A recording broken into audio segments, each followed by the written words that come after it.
Esminiai žingsniai užtikrinantis aplinkosauginių teisės aktų laikymasi, vykdant transporto priemonių techninės priežiūros ir remonto paslaugas. Paslaugų teikėjo deklaracija. Pradėkime nuo pirmojo žingsnio – veiklos deklaravimo. Prieš pradedant veiklą, paslaugų teikėjas GPS sistemoje privalo pateikti transporto priemonių techninės priežiūros, remonto ar techninės pagalbos paslaugų teikėjo deklaraciją.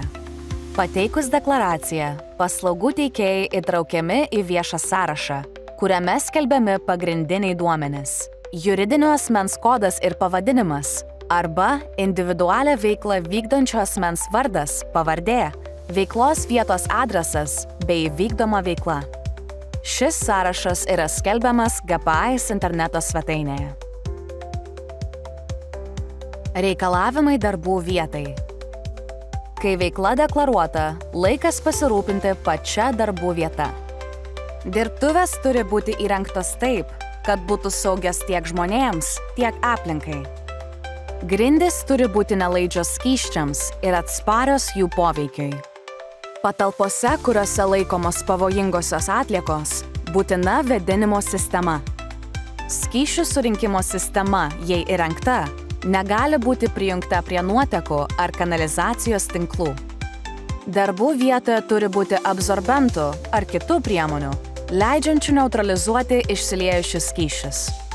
Rūšiuoti atliekas jų susidarimo vietoje, atsižvelgiant į atliekų rūšį ir pobūdį. Nemaišyti su kitomis atliekomis ar medžiagomis. Priemonės išsiliejusiams teršalams surinkti taip pat turi būti surinktos ir tvarkomos kaip pavojingosios medžiagos. Pakuotės konteineriai, kuriuose laikomos pavojingosios atliekos, turi būti paženklinti pavojingųjų atliekų ženklinimo etiketėmis. Atliekos turi būti rūšiuojamos, laikomos ir surenkamos, taip, kad nekenktų sveikatai ir aplinkai. Atliekų laikymo pakuotės turi būti sandarios, atsparios medžiagų poveikiui, dangčiai tvirti ir sandarūs. Atliekos negali išsiskleisti, išsipilti ir išbyrėti.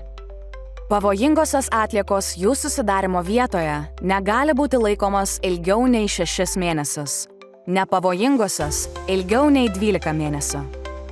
Atliekas laikant ne patalpose, laikymo vieta turi būti aptverta, apsaugota nuo pašalinių asmenų patekimo ar įrengta stoginė, kad atliekos būtų apsaugotos nuo neigiamo aplinkos poveikio – kritulių, vėjo, tiesioginių saulės spindulių.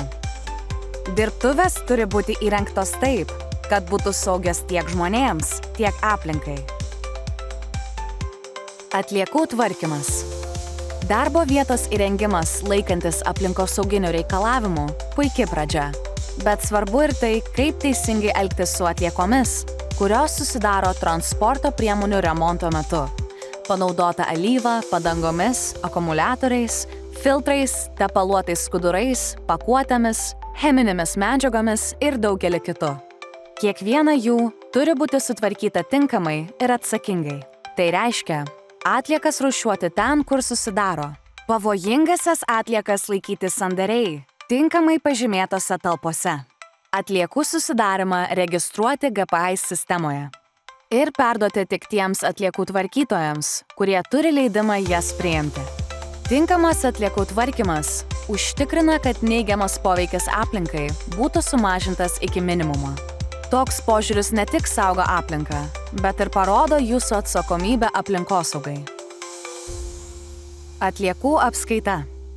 Atliekų apskaita taip pat neatsiejama atsakingos veiklos dalis. Veiklos metu susidariusios atliekos turi būti apskaitomos GPS sistemoje. Kurios atliekos susidaro ir kokiais kiekiais, kada ir kam jos perduodamos. Ataskaitos pateikiamos aplinkos apsaugos agentūrai nustatyta tvarka. Tvarkinga apskaita padeda sekti atliekų judėjimą, užtikrina skaidrumą ir apsaugo nuo galimų pažeidimų bei sankcijų. Kiekvienas paslaugų teikėjas yra atsakingas už tai, kad jo veikla atitiktų aplinkosaugos teisės aktų reikalavimus ir nekenktų aplinkai.